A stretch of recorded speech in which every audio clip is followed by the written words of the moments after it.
sobrevivir ustedes? ¿De qué se alimentaban?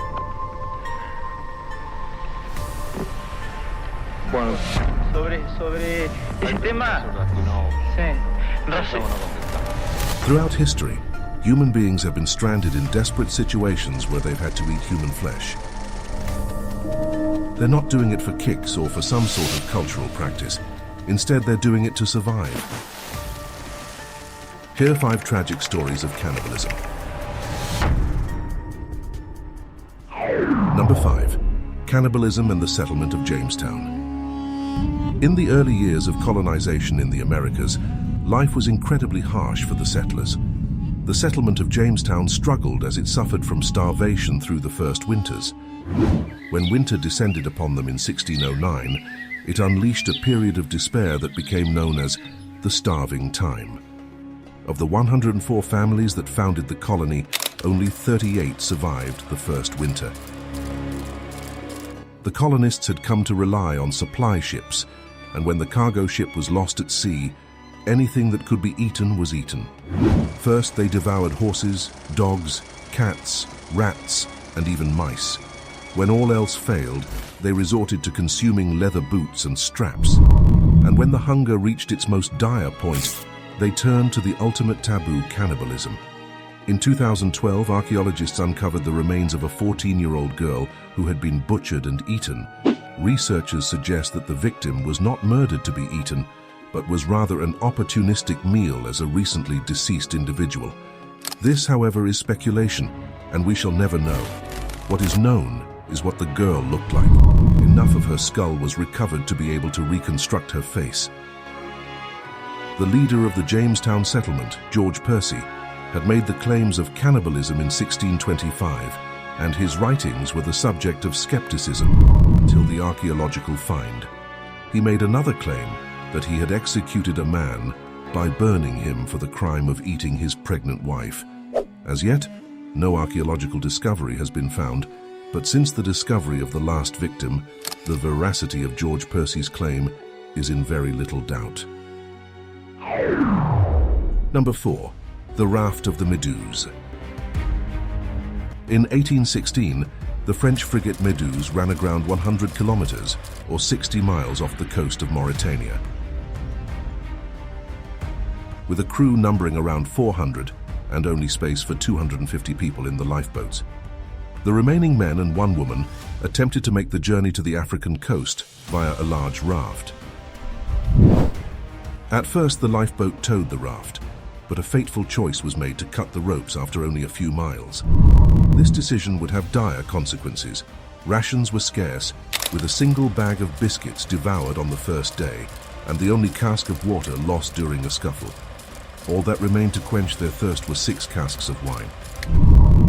The situation quickly descended into chaos on that very first day, sparking fights among different groups on the raft.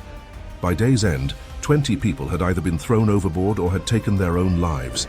The treacherous sea added to their misery as stormy weather and rolling waves claimed more victims. Others were killed in fighting while trying to get to the center. By the 4th day, only 67 of the crew members remained. Parched, starving, and driven to madness, the survivors made a grim choice. They turned to cannibalism, resorting to the unthinkable act of murdering and butchering their own comrades. On the 8th day, the strongest of the survivors threw the weakest into the sea, leaving only 15 men on the raft. They survived for another 4 days before being accidentally found by a brig called the Argus. Number 3. The Donner Party. In 1846, a group of American pioneers headed west under the captaincy of George Donner.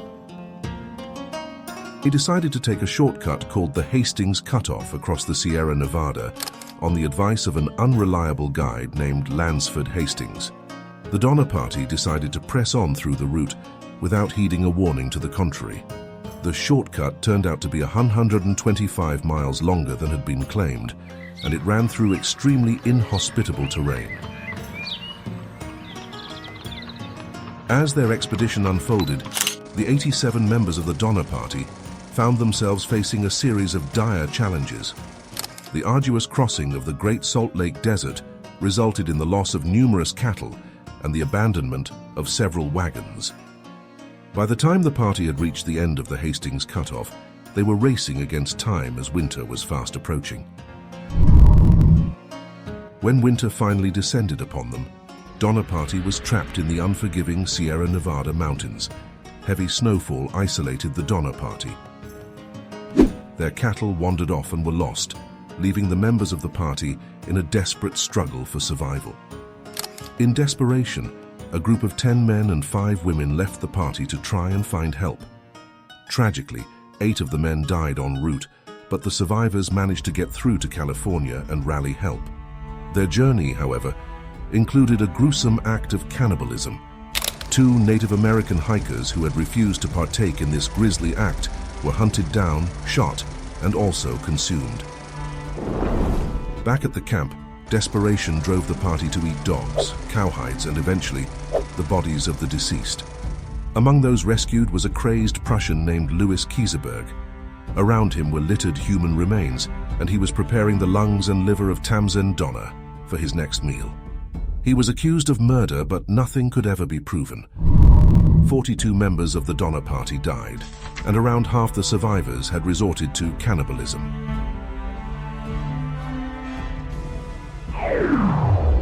Number 2. The crew of the Essex. It is uncommon knowledge that the story of Moby Dick is inspired by true events. However, where Moby Dick ends, the story of the crew of the Essex continues and becomes a horrifying tale of men stranded at sea and turning to cannibalism to survive. In November 1820, the whaling ship Essex had found good hunting grounds in the Pacific, and the small boats were out hunting when an 85-foot sperm whale made directly for the Essex, ramming the ship twice and causing irreparable damage. Captain Pollard, who was away hunting in smaller boats, returned to the Essex and asked his first mate Owen Chassé what had happened. "We have been stove by a whale," Chaser replied. The ship sank, leaving 20 or 21 survivors in 3 leaky whaleboats. The crew faced a dire choice: abandon the Essex.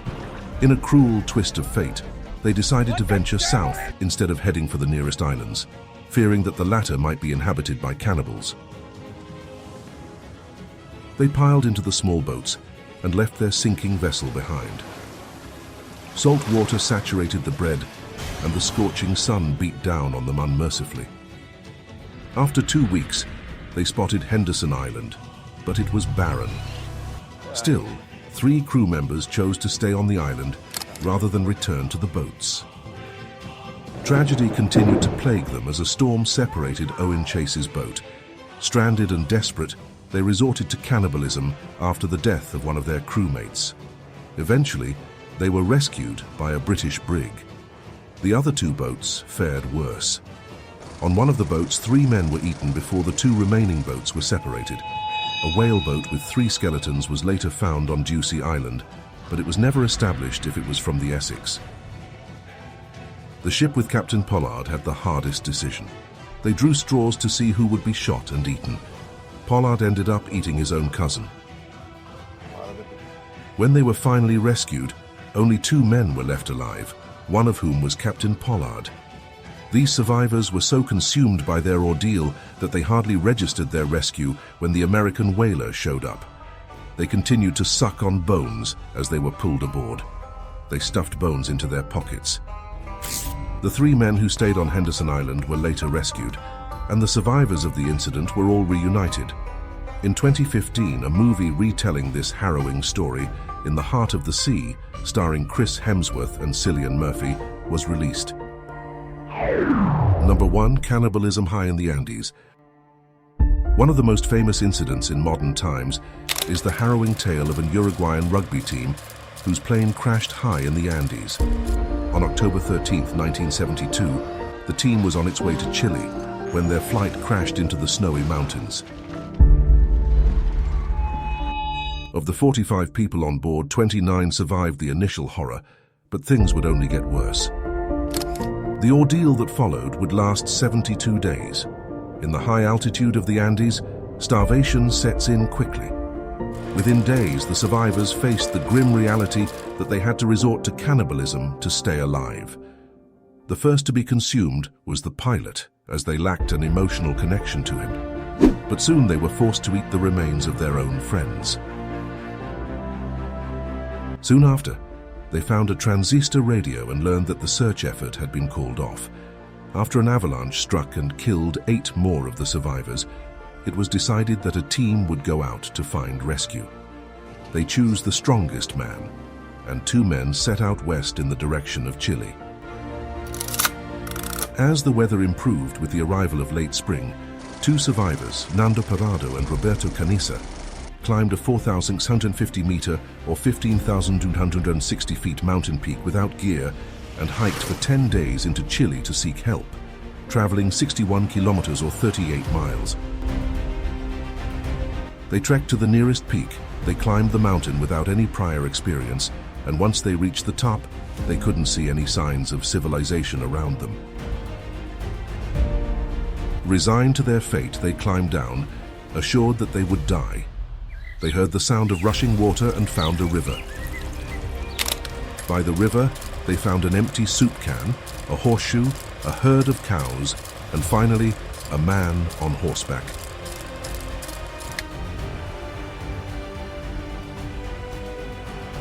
Chilean military helicopters were dispatched, and on December 22nd, 16 survivors were rescued. In 1993, a film called Alive was released that portrayed the events of the ordeal.